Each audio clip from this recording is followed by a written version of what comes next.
3, 2, 1. Awesome. Jared, it's a pleasure to be with you. Whereabouts are you joining us from today?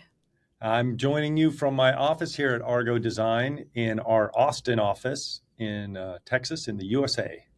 Oh, magnificent hat. We're just complimenting you on your hat and the beautiful feather that you collected. Well, it's your morning, my afternoon, so I'm hoping you're going to be a bit more alert than I am. But I would love to start by asking you what you think is going on in the global human psyche, if we can use that kind of frame. Oh, yeah, let's start small, huh? Um, you know, I think about this a lot as a product designer. I think on a global scale. And right now, I think there is a great deal of apprehension and anxiety about technology in general. And that is because we are now seeing a moment where we feel like we might be in competition with technology for the resources that really kind of ensure our survival. Now, I don't think everyone thinks of it so consciously on that level. Mostly they just see things that look like they have the same capabilities as they do. They see technology that maybe doesn't seem to add a lot to their life, and they question, should it exist? And this is just building kind of anxiety because we've not really gone through this moment as a species before now.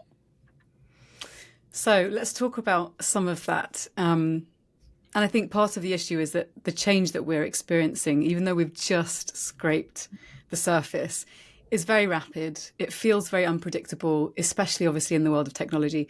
Can you set the scene for what's unfolding in terms of what this means from a product design perspective or from a futurism perspective? What's actually going on right now from an insider take? Yeah, I would say that we are in the midst of a technological sea change. And they come every now and then. I think as humans, we always like to put a constant on things.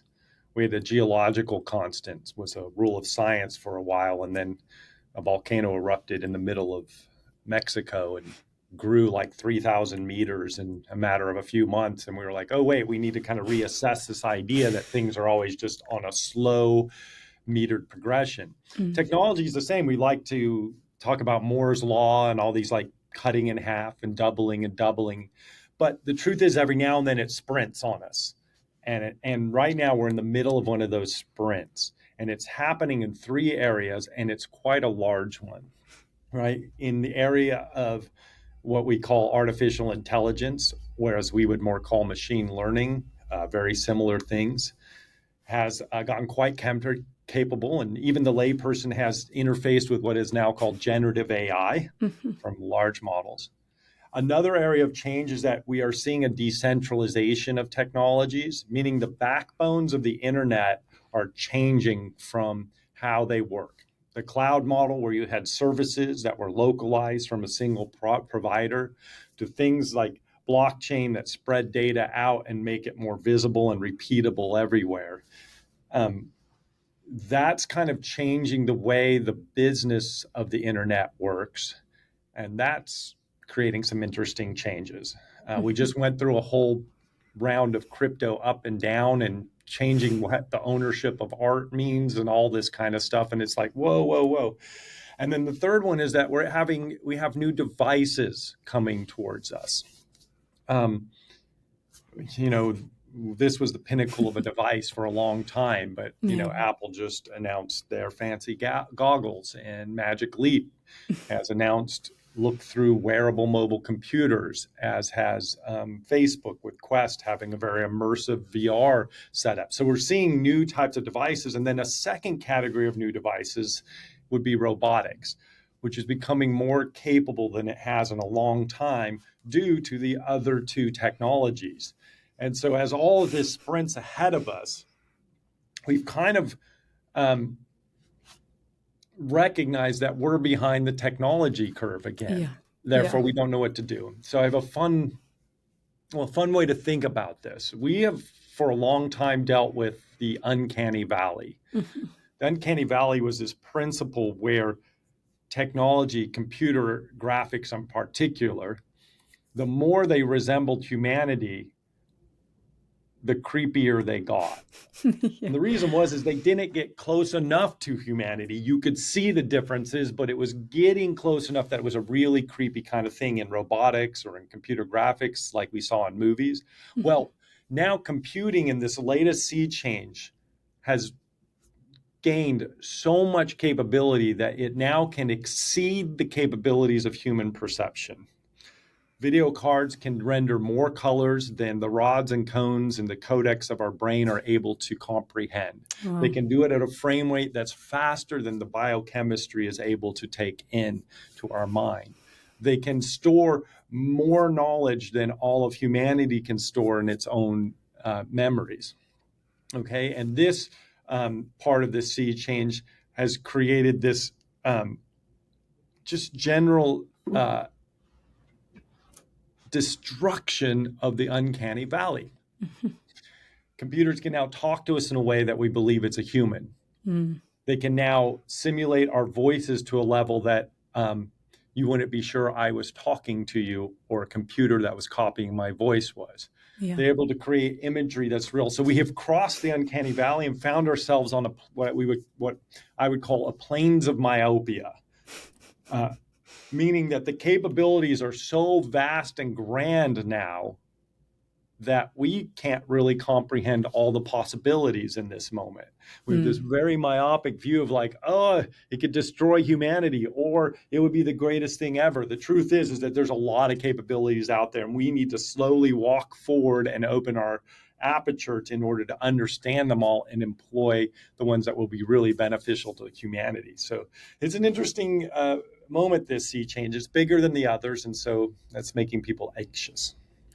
I think also it's interesting hearing you talk about this. One of the things I've realized over the course of the last few weeks, speaking to different folks from different vantage points, is that because it's such a huge sea change, because it's such uncharted territory in terms of what's actually physically possible, not just in kind of the sense of what people have been imagining in sci-fi documentaries and books and films, but actually it's here and it feels like it's real.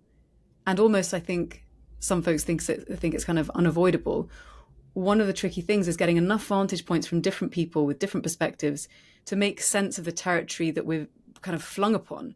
And so I wonder, what are some of the ways in which you are making sense of the rapid change that we're experiencing? What do you see as kind of maybe a map we can use to make sense of where we're headed?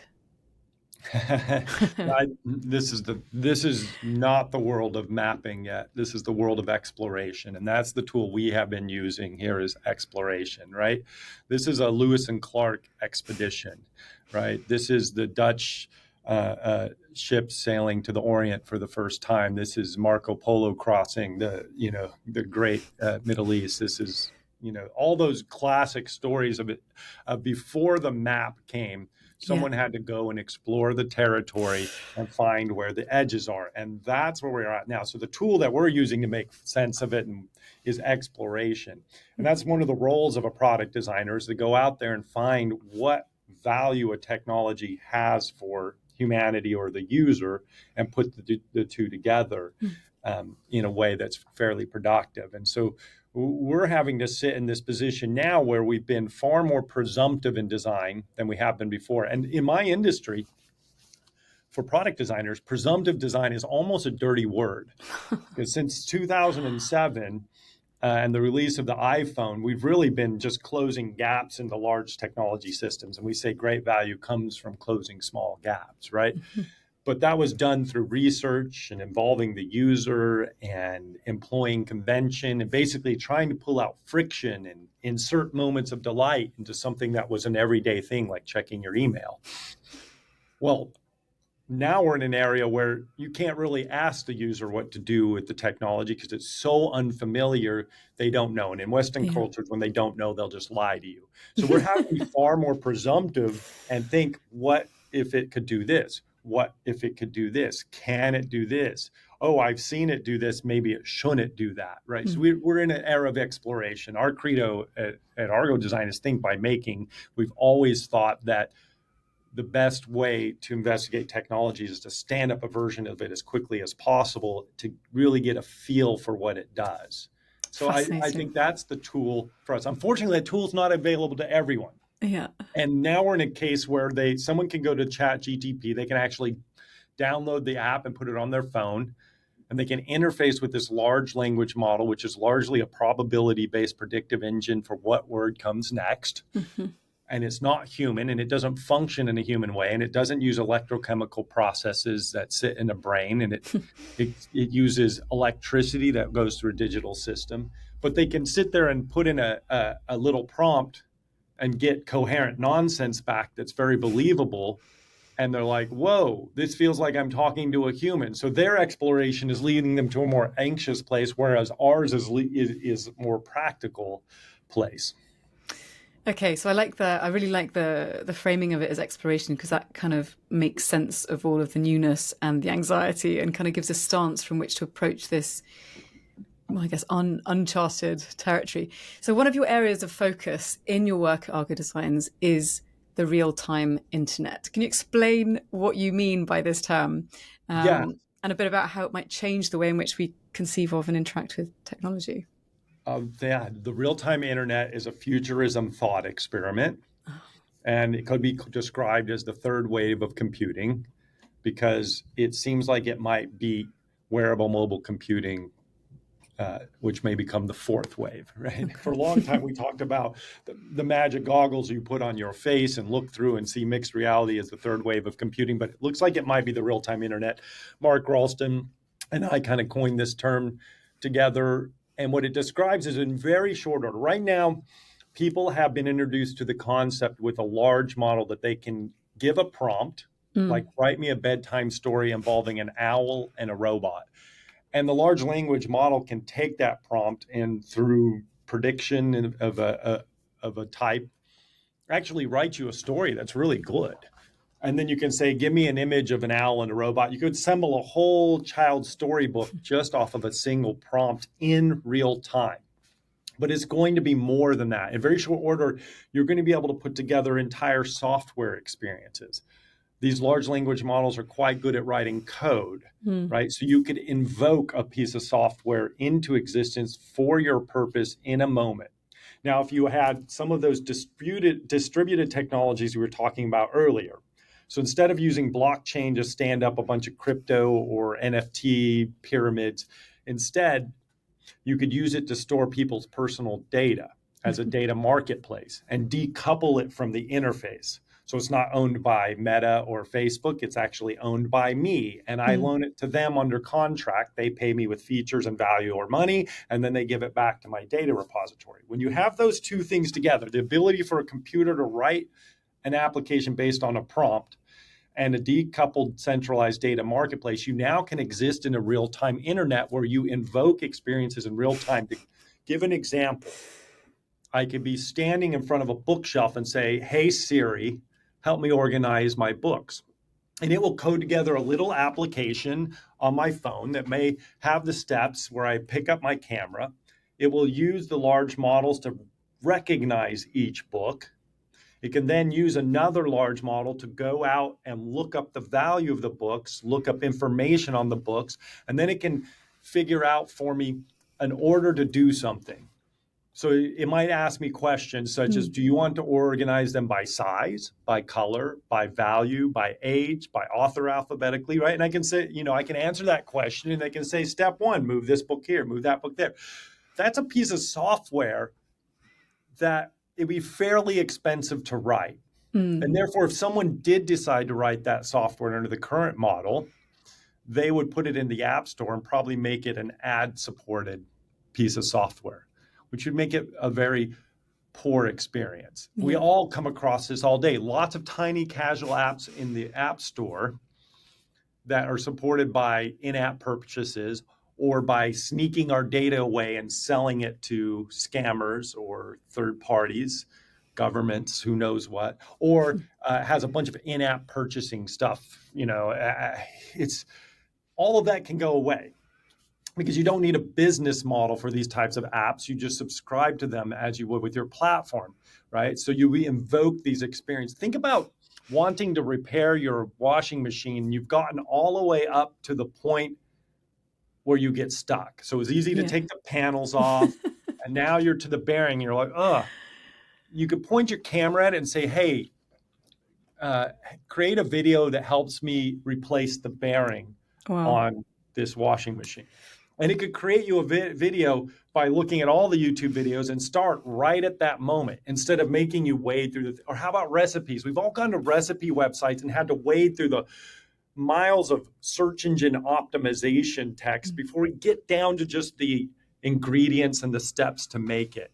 And that's because they're trying to get you to wade through a bunch of advertising in order to support the distribution of a recipe, which is, by the way, cookbooks are really a modern invention. They were never meant to be a giant profit model. That's what the restaurant and the chef is for, right? So you can get the point. We now walk around in a real-time internet where very personalized experiences are invoked in real time. They have a quantumness to them. They don't even exist until I observed.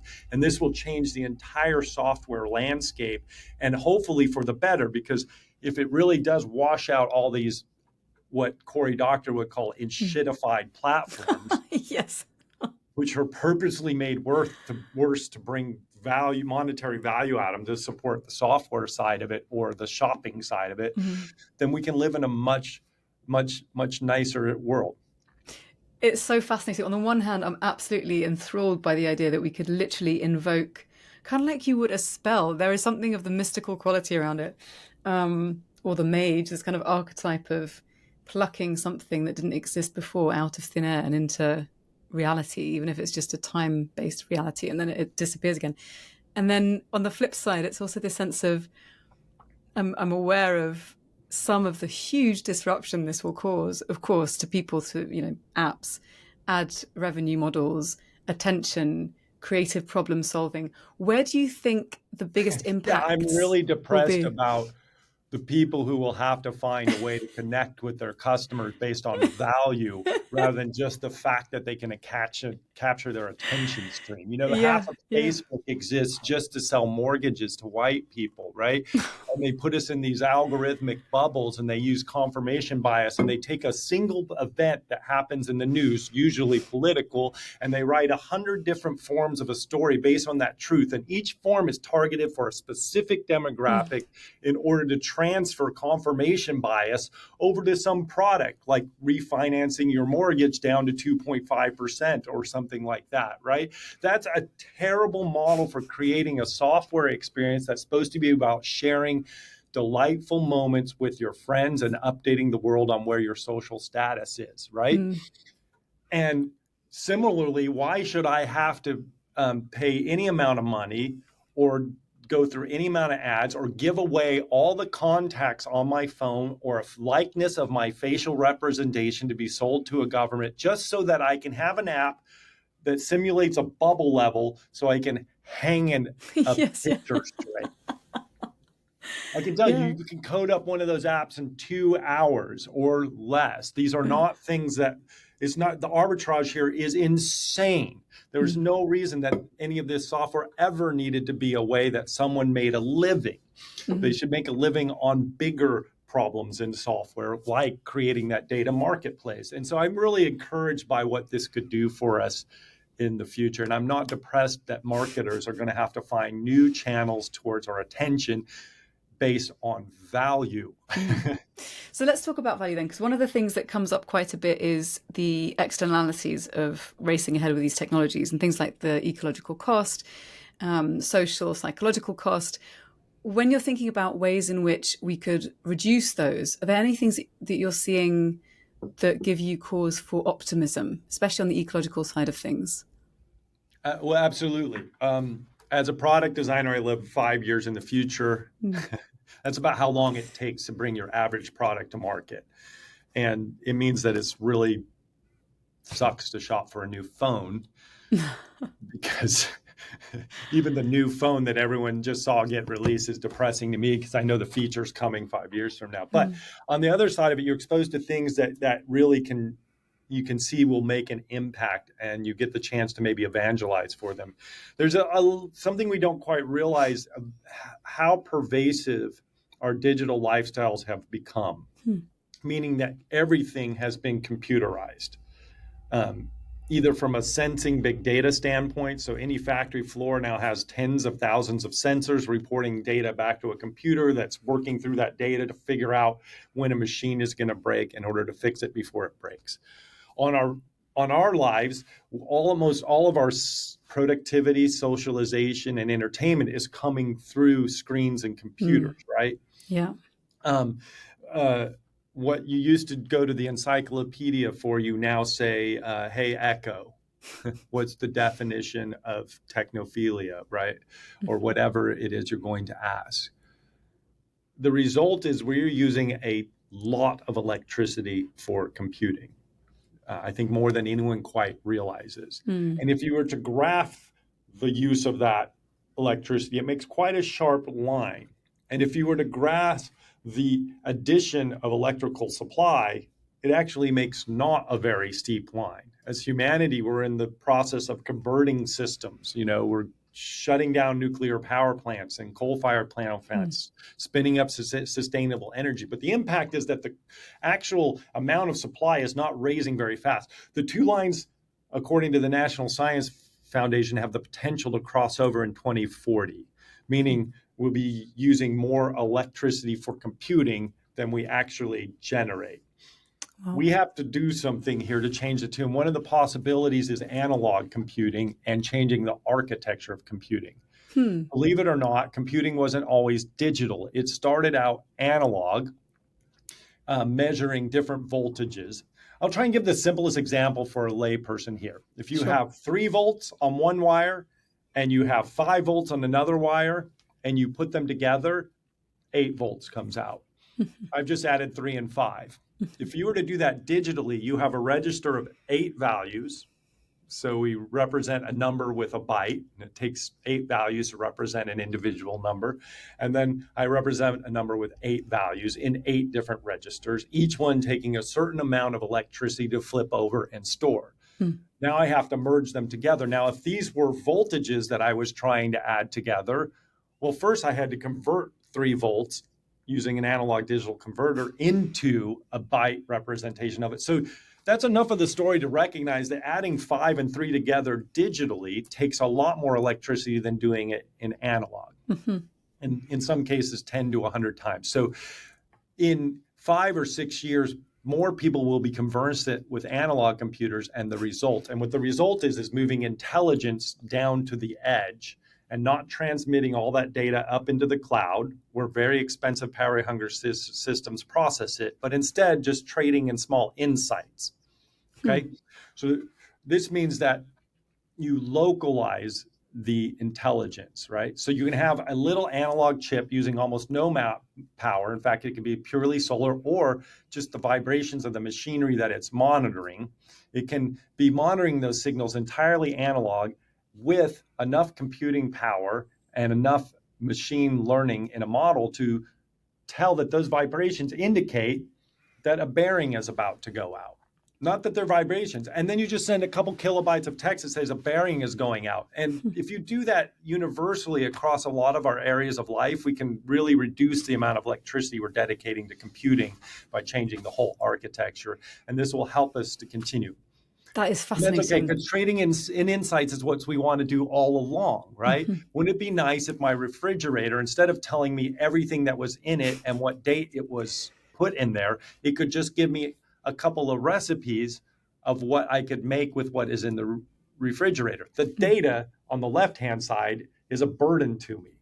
The insights are an opportunity and an amplification to what I want to do on a daily basis. And this is all now going to be possible in very short order. These technologies that we were just talking about, especially GI, can pull off this trick. In fact, I believe that exact feature, holding up your iPhone camera to a group of ingredients on a table, it being able to recognize the objects and produce a list of recipes for food you could make with those ingredients, I think that's going to be coming out in like iOS 17. It's an actual feature now. Okay, so speed of change is clearly something that's on the radar. Another of the questions that I know is quite close to your heart is how we might balance our technological and biological evolution moving forward. So maybe I can get you to explore a little bit what that means when you talk about that? Because the first time you phrased that to me, I was like, this sounds like transhumanist territory. Well, where are we going? What do you think? Yeah. What's on the horizon? No, we're getting there. You're right. Or like Sapiens, right? The book. If you have a link tree after this podcast, it's one of my favorites. In that you can make an argument that humans as a species left biological evolution behind around 20,000 years ago when we began using tools.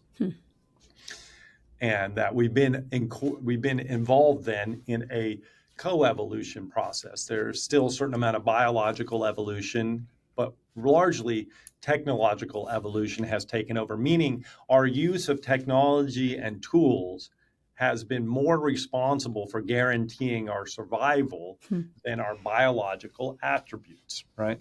And so this would be the balance of biological and technological evolution. Science fiction has played with this for a long time, right? Yeah. You have the Vulcans, a purely intellectual species. You have the Borg, a almost computerization of humanity, right? Well, we're at an inflection point now where really people are worried. I'm worried that we're leaning really heavily into technological evolution being our sustaining force. People are even talking about uploading, like Ray Kurzweil and even Elon Musk occasionally, talking about uploading our consciousness into a computer and becoming purely intellectual and technological creatures, right? Living in the matrix, so to speak, right? I don't think that's a sustainable future for humanity because our resources needed for survival in that condition are great, but also we leave apart all the biological attributes of humanity, which I think are responsible for a lot of things that we would describe simply as the word love, as opposed to a lot of things we would describe as the word intellect. And I don't think that's something we want to leave behind. And I think it's causing us to make very poor choices at times. For instance, to continue with our biological selves and bring them forward in balance with technology, we need to respect the biodiversity of Earth. Yeah. We need to think about the romantic aspects of business or technology itself. We may perhaps need to give it more biological attributes like the ability to forget and forgive, right? Things that would keep us humans rather than evolve us into a new perfectly technological species. I believe that a lot of attention should be paid to this idea that we don't want to just advance ourselves technologically because we can. I believe that technological forces are so powerful, they could quickly overwhelm humanity and serve themselves. Not that those forces don't exist in biology, they do. In the book Sapiens, there's a great article made, did we evolve wheat or did wheat evolve us? Yeah. And, because we've really helped, because wheat has largely been one of the most successful grasses in the world because we became dependent on it. Or it got us to be dependent on it. Anyone who owns a cat also has this debate on a daily basis of who's evolving who, right? But technology, you can see a similar thing happen with wheat, but technology is more powerful, especially now that it's point that emulates us. So I think it's right to worry that would we become in competition with those same resources and would we win? And should we subject all the biological parts of humanity in order to do that competition? Or while we still have a choice, should we govern technology to make sure that the pace of biological evolution is respected as well? So to that point of governing, I know there's been a lot of talk around regulations. Obviously, here in the EU, there's some AI regulation that's been coming through and conversations around what it would mean to create, almost like we did with nuclear arms, some kind of global agreement where these arms are maybe held and not used. What do you think is the potential for something similar or alternative to that to prevent the worst runaway tech arms race to the bottom? Or is that even something that you see as a possibility? Do we have reason to be anxious and to fear? Or do you think actually it's not even remotely within the realm of possibility that it's as dangerous as some folks think? No, I think the technology is dangerous, but not in the way that's been reported widely in the media. It's dangerous because humans are fictional creatures and having a great ability to rely on something that seems good enough. Mm-hmm. And even the current crop of technology with its probabilistic advice, it's not based in fact. And so if it was employed in a mission critical area and someone relied on the output, it'd be very easy to make a mistake that could really affect humanity. Now you multiply that times tens of thousands of places, and now you put 2 or 3 degrees of separation. So I think I'm not relying on it because I'm a service person working on a nuclear power plant and I need some advice on how to fix this certain solenoid or whatever, and I ask a GAI to generate it. That would be a direct, right? But maybe I'm going just to a system that purports to be an expert, and some of their technical papers were run through a GAI, and I have no knowledge of.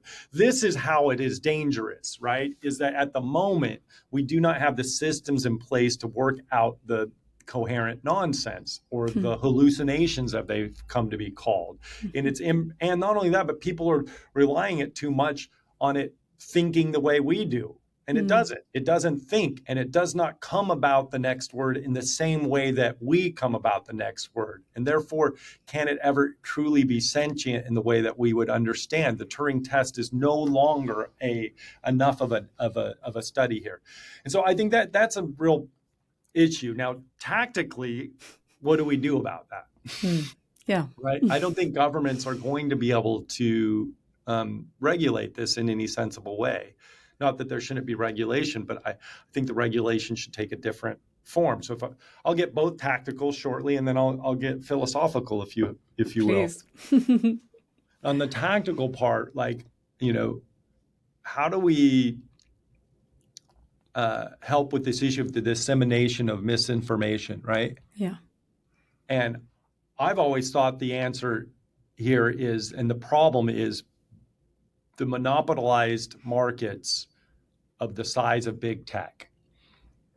And some of these regulations that we're trying to protect consumers with like GDPR and others, are actually creating a entrenched position for the big technology companies, because that compliance is so expensive that it's crowding out any upstarts. Okay. And so you can continue to regulate that way all you want. And I would say that's a security point of view. You need to secure my data. Yeah. I'm going to force you to use it correctly. But that's considering privacy as a right. And that means the only way to defend it is with security. I think privacy as a virtue is a better model. Privacy as a virtue means that you're going to know, but it's a virtuous action to pretend like you don't know or to use my data in a good way. It has to come from purpose for this to work.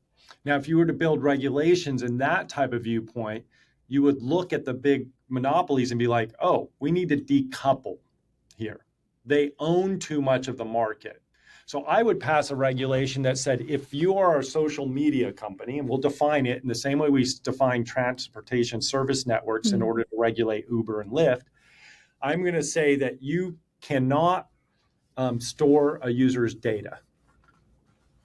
In other words, I would create a regulation that the only answer to was to create a data marketplace, right? And I would decouple those two businesses in the same way that we took browsing the web away from the operating system when we had the monopolistic action, anti-monopoly actions against Microsoft at the dawn of the internet era, right? So now the platforms that disseminate information, they have to compete on a different basis. They have to compete on the interface, right? I'm always going to show it to you with rose-colored glasses. I'm the interface that shows it to you true. I focus on food photography. I have less friction. I'm going to, this. Meanwhile, you have a data marketplace that has to compete on the integrity of your data, maximizing the value of your data to you, the security of your data, right?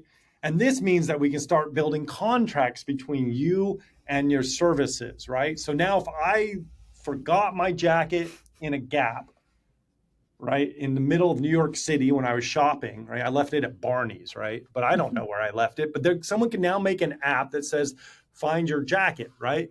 I can invoke it with my wearable mobile computer. I'm looking through my massive Siri, help me find my jacket. It codes up an app, right?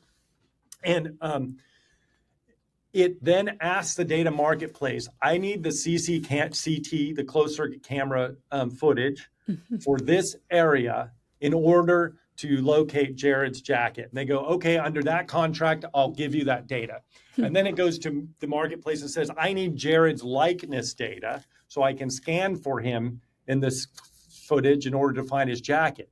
And I'm only going to use it for that. Now we can have a contract together for that. Now they have my likeness data and this camera data. They can actually scan all the footage. They can see that I left my jacket in Barney's, and they can return the result. You left your jacket at Barney's, pay us $2. And then they hand the data back to the marketplace, or the marketplace says, hey, I need that data back now. This is the way, if this sounds familiar, and then you had a cool feature with your data, and I didn't have to give away my rights to my data forever for them to use it whatever purpose they want, like giving it to a government camera system to recognize me facially where I'm walking throughout the town, right? If it sounds familiar, it's because it sounds like the banking system.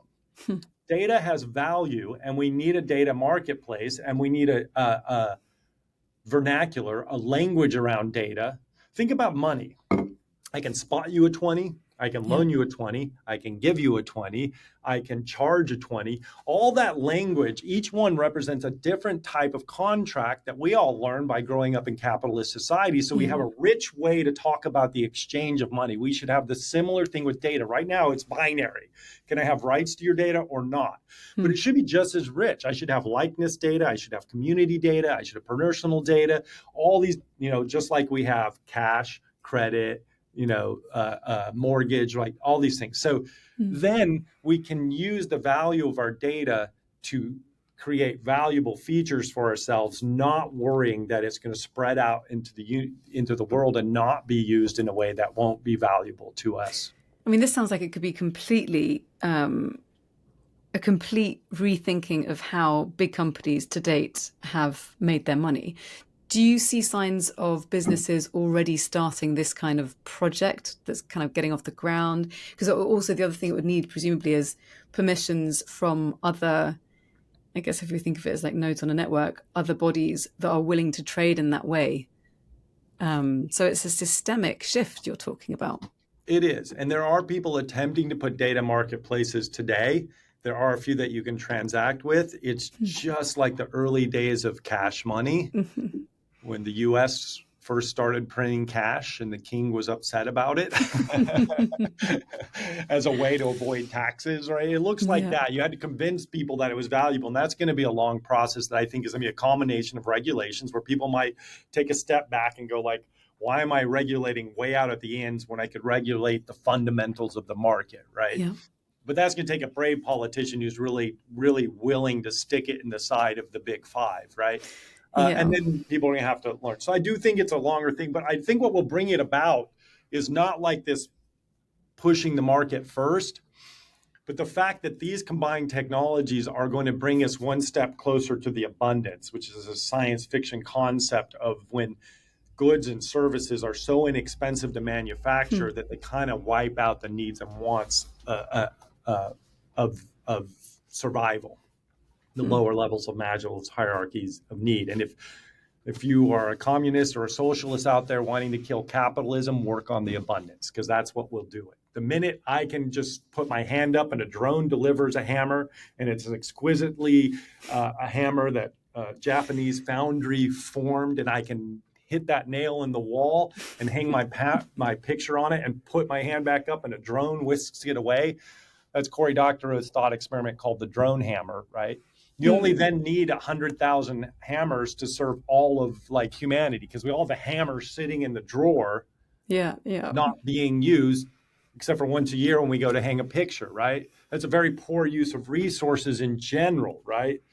So as we step towards this abundance, capital is going to have less and less influence on how things are moving around, and we're going to have to look for new systems. Well, data is sitting right there as a possible system of exchange of value and to the apportionment of what resources are left to be apportioned, right? So I think it's going to come from both sides. You know, if we employ our robots and our GAI correctly, we can amplify humanity, balance biological and technological evolution to a state where we enter a new golden era of the abundance, and therefore these systems can come to bear. Okay, so talking about drones dropping off hammers that are beautifully forged from exotic places, you've also spoken about the peak technology curve, and that sounds remarkably like that. If you've got drones hanging about, just like ready to give you what your heart's desire might be. Can you explain what the peak technology curve is and what it means for humanity? Okay, you're not wrong. You've caught me in my own trap of logic. Sorry. It's okay. It's okay. This is how we advance these pop philosophical notions of how to like solve the product designer's conundrum, which is what we're doing. Because as a product designer, we are asked to create all these things or experiences. And sometimes we sit here and we go like, why? Yeah. Why does anyone need this? Why does anyone need a cooler with a blender, with a Bluetooth speaker, with an air conditioning vent, with a cassette deck? Why am I even designing? And it can keep you up at night as a product designer wondering, will this technology do anything to advance humanity? What's even worse is when you're working on a billing flow or a checkout flow and your client is asking you to like insert some area where it might manipulate another purchase, right? Or if you're working on something that the requirements are clearly in shitification, here's a recommendations page, but here's the area where the advertisers can go and look like they're the recommended product rather than the advertised product.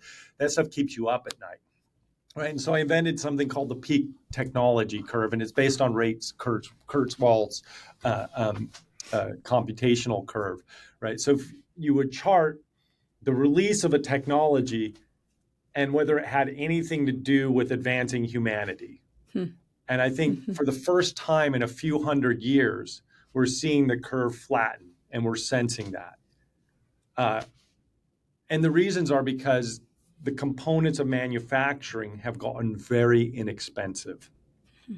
And they used to be so hard to bring a product to market that the place you started was, would it create value for users? And it was a pull into the market. And once you sensed enough value, that's when you employed the product designers and the engineers, and you've got a whole factory set up, and you ran a line of the product and you marketed it and you got it to people. Well, now it has inverted. I can imagine a product, I can have GAI render it, knowing that the modular manufacturing can probably put it together in real time. Some things can be 3D printed. The factories have gotten so easy at reconfiguring. The resources are all in place that I can now push things on the market. Anyone who flicks through their Instagram feed or their TikTok feed faces this every day. Things that seem like they were created just for them that have a 4 to 6 week delivery time, which seems insane in this smart market, is a cue that it doesn't actually exist until you order it. Oh, that's so Pretty soon we're going to intriguing. have deep fake products, things that actually don't exist until you order them, right? And that's making us really nervous because we're seeing that peak technology curve flatten. We've had this 200-year history of technology always amplifying humanity. And now we're seeing things that we recognize do nothing for humanity. And some of them actually just serve technology itself in a circular cycle, right? And once we reach a year where more than half of any product foisted on the market does nothing to advance humanity, I'm going to say we've reached peak technology, right? At that point, you need new systems than the current ones for deciding what goes on the market, right? I like Cory Doctorow's Rapture of the Nerd. This is like the 5th time we've invoked his name. Sorry. That's all right. He's great. Not sorry. As a Canadian, sorry. He's Canadian. So, actually, in his book, Rapture of the Nerds, the protagonist at the beginning of the book is headed off to product jury. They've been called to serve on a jury of 12 of their peers.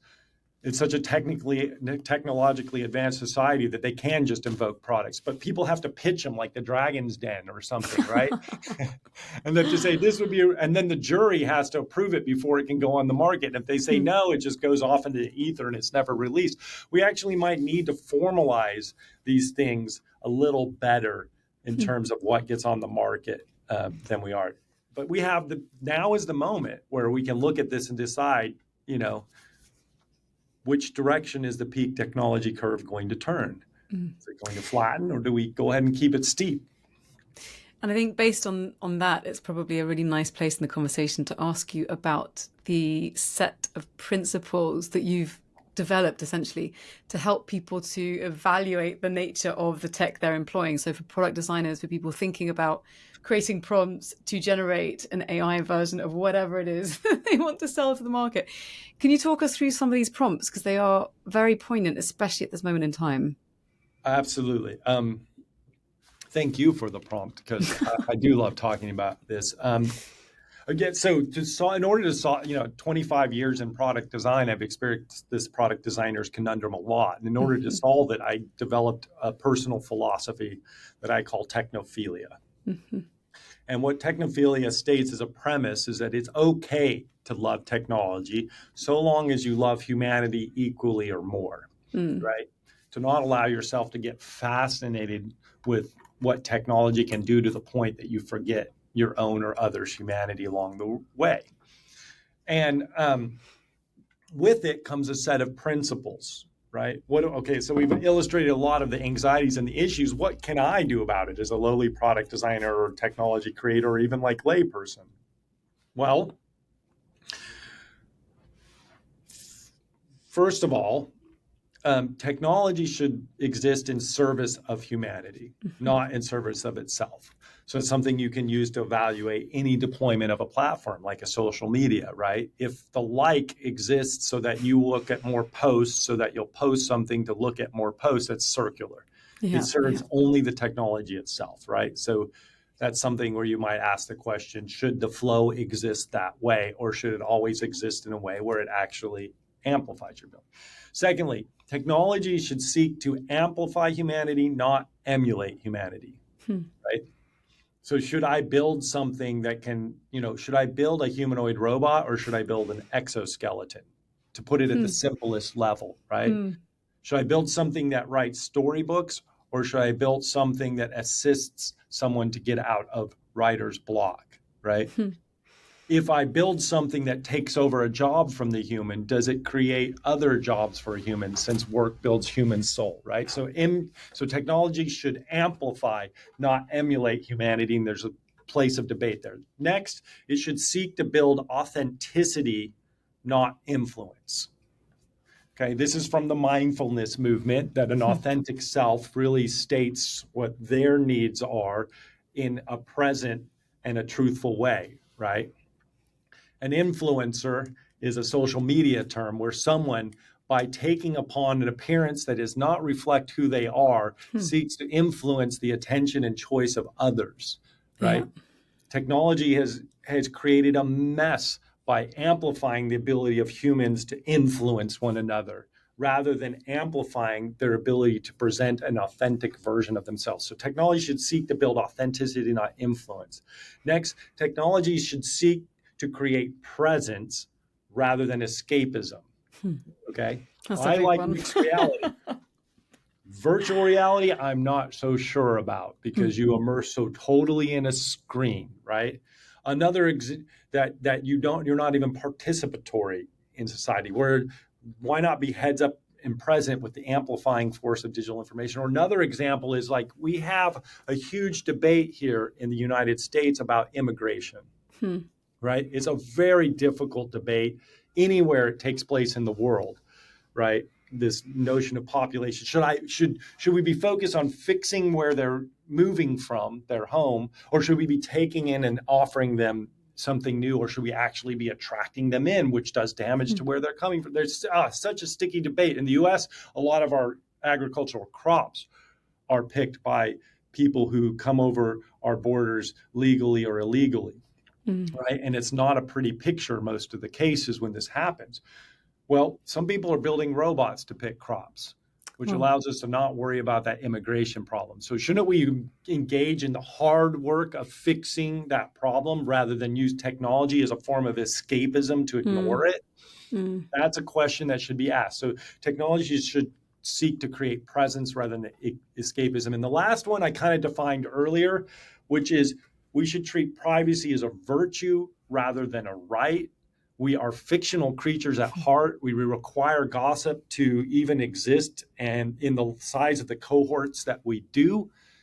And treating privacy as a right makes that very difficult.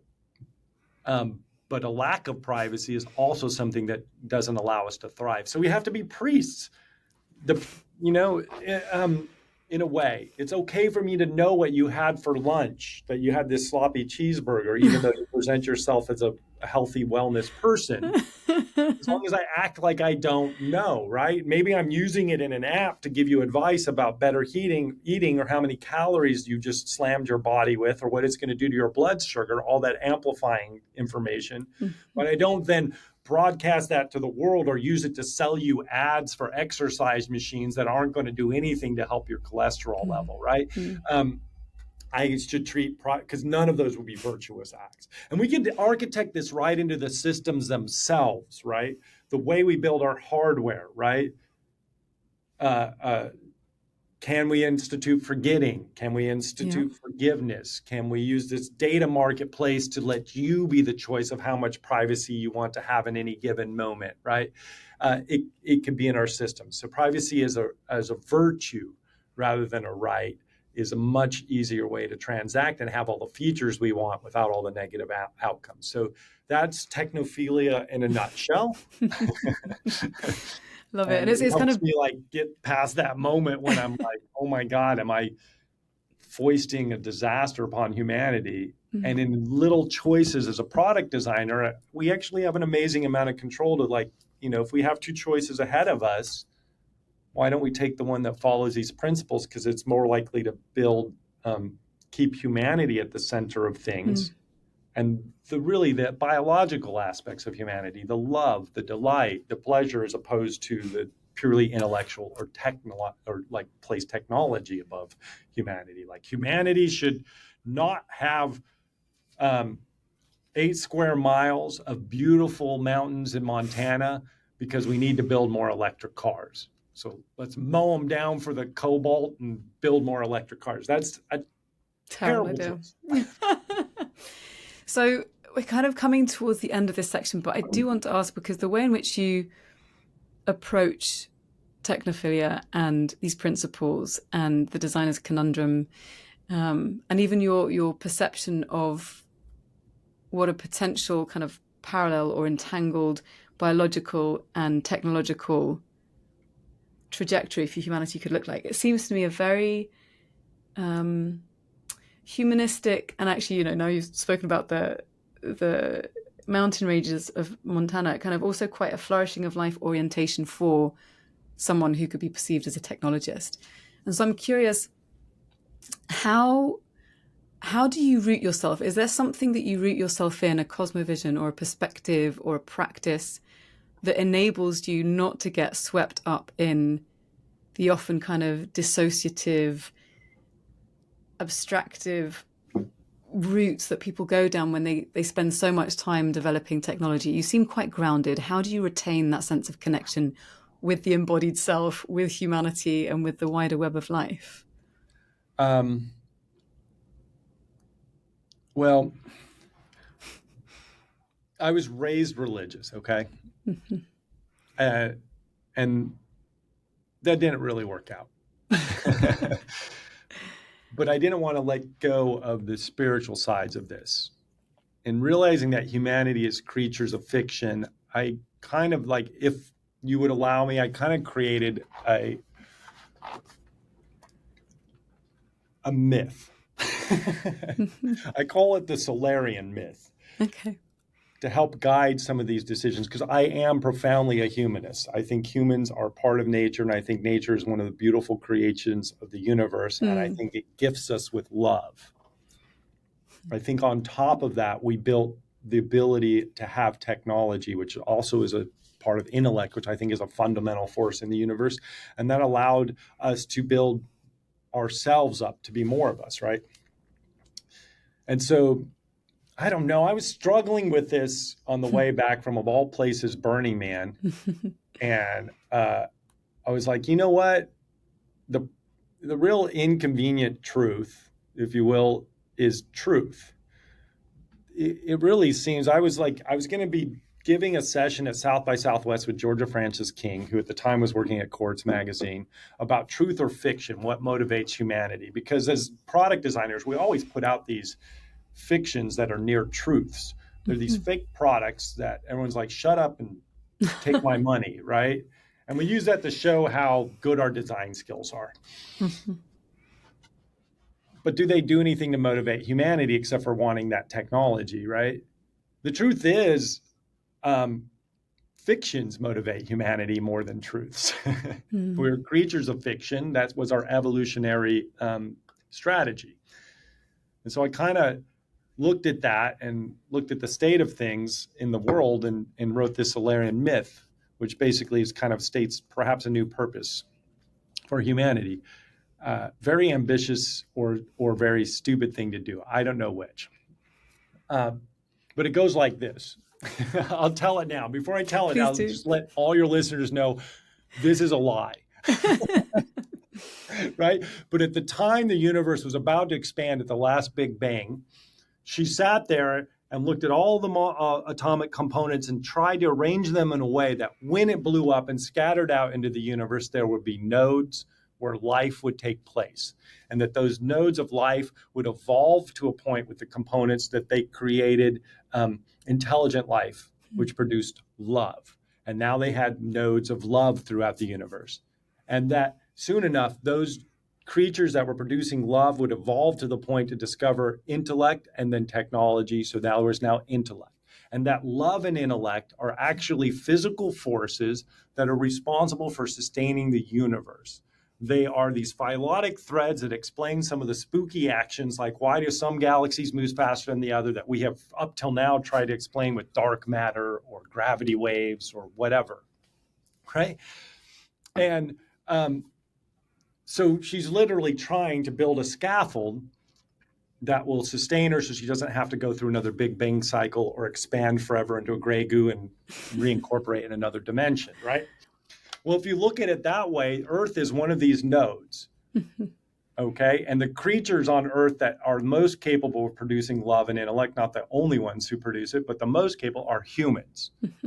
Our purpose is to create as much love and intellect as possible in order to sustain the universe in a long way. And that's an interesting thing. And why even have a purpose? The reason is that we are now a global planetary information system, and we are a planetary species. We call ourselves humans. We have all these beliefs and different purposes that are on a localized basis. And this is creating outcomes that are undesirable. Take the biggest thing facing humanity right now, which is climate change, right? One of the largest things facing humanity is climate change, right?